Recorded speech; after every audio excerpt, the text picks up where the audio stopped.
क्या एक बिल्कुल नया यूट्यूब चैनल, मतलब जिस पे 0 सब्सक्राइबर्स हों, वो सिर्फ 1 घंटे में पूरी तरह से बदल सकता है? आज हम एक ऐसे ही कह सकते हैं बहुत ही हाई स्टेक्स एक्सपेरिमेंट को समझने वाले हैं, जहां सिर्फ 60 मिनट में एक चैनल को ग्रो करने की कोशिश की गई थी। यही यही वो सवाल था जिसने इस पूरे चैलेंज को, इस पूरी कहानी को जन्म दिया।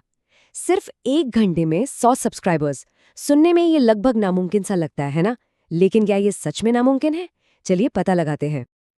तो नियम बिल्कुल साफ थे। एक ब्रांड न्यू चैनल, सोचिए, ना कोई प्रोफाइल पिक्चर, ना कोई सेटिंग्स, कुछ भी नहीं।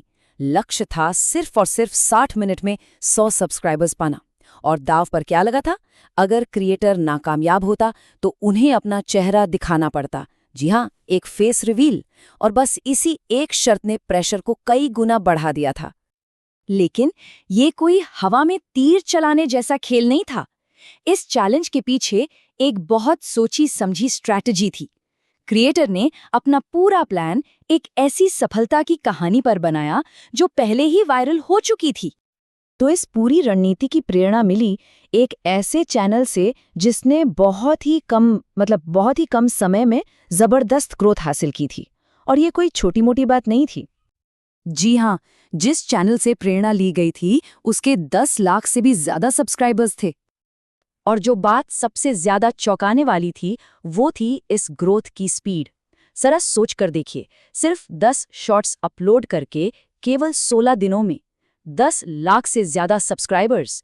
यही वो वजह थी कि इस खास नीश को चुना गया। तो वो वायरल नीश था डब किए गए चीनी फनी वीडियोस का।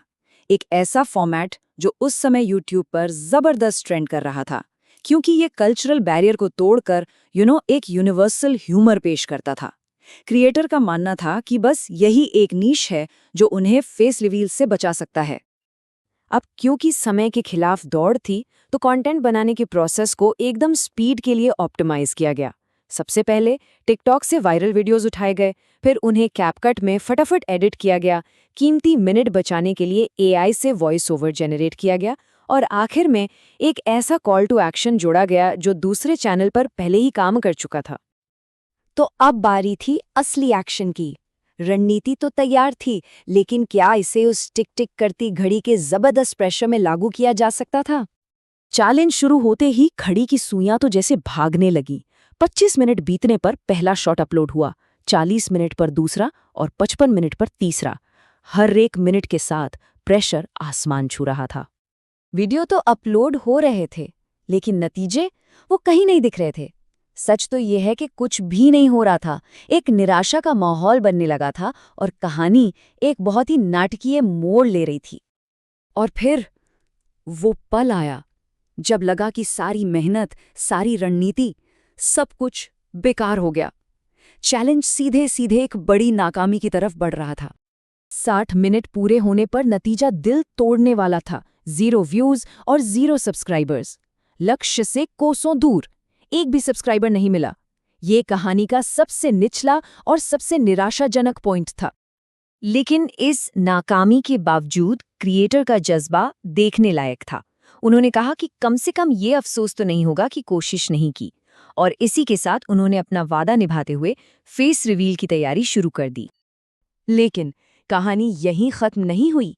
जब लग रहा था कि सब कुछ खत्म हो गया है, तभी एक ऐसा ट्विस्ट आया जिसने सचमुच सब कुछ बदल कर रख दिया। यही वो सवाल है जो इस कहानी को एक बिल्कुल नई दिशा देता है। जो 60 मिनट में एक पूरी नाकामी लग रही थी, क्या वो असल में कुछ और थी? क्योंकि अगली सुबह के नतीजों ने सबको हैरान कर दिया। जिन शॉट्स पर एक भी व्यू नहीं था, उन पर रातों रात हजारों व्यूज आ गए। पहले शॉट पर 4300, दूसरे पर तो अविश्वसनीय 9000 और तीसरे पर फिर से 4300 व्यूज थे। एल्गोरिदम ने आखिरकार अपना काम करना शुरू कर दिया था। और सबसे बड़ी बात, चैनल ने न सिर्फ 100 सब्सक्राइबर्स का लक्ष्य पूरा किया, बल्कि 256 सब्सक्राइबर्स के साथ उसे दुगने से भी ज्यादा पार कर लिया। जो 60 मिनट में नामुमकिन लग रहा था, वो कुछ ही घंटों में हकीकत बन चुका था। तो आखिर हुआ क्या था? ये सफलता सिर्फ किस्मत का खेल नहीं थी। ये YouTube के एल्गोरिदम के काम करने के तरीके को समझने का एक बहुत बड़ा सबक था। ये तुलना देखिए, सब कुछ साफ हो जाता है। 60 मिनट के अंत में चैनल पर सब कुछ ज़ीरो था, लेकिन सिर्फ 12 घंटे बाद चैनल पर 17,000 से ज़्यादा व्यूज़ और 256 सब्सक्राइबर्स थे। ये एल्गोरिदम के डिले का सीधा सबूत है और हर कंटेंट क्रिएटर के लिए एक बहुत ज़रूरी जानकारी। तो इस पूरे एक्सपेरिमेंट से हमें कुछ बहुत ज़रूरी बातें सीखने को मिलती हैं। पहली, कि सफलता हमेशा तुरंत नहीं मिलती। दूसरी, YouTube का एल्गोरिदम आपके कंटेंट को समझने, उसे इंडेक्स करने और फिर सही ऑडियंस तक पहुंचाने में थोड़ा समय लेता है। एक अच्छी स्ट्रैटेजी काम करती है, भले ही नतीजे आने में थोड़ी देर हो जाए। और सबसे ज़रूरी, धैर्य ग्रोथ का सबसे बड़ा हथियार है। और आखिर में ये एक बड़ा सवाल छोड़ जाता है, क्या हम अक्सर तुरंत परिणाम न मिलने पर अच्छी रणनीतियों को भी छोड़ देते हैं? ये एक्सपेरिमेंट हमें याद दिलाता है कि कभी-कभी सबसे अच्छी चीज़ों को काम करने के लिए थोड़ा वक्त देना पड़ता है।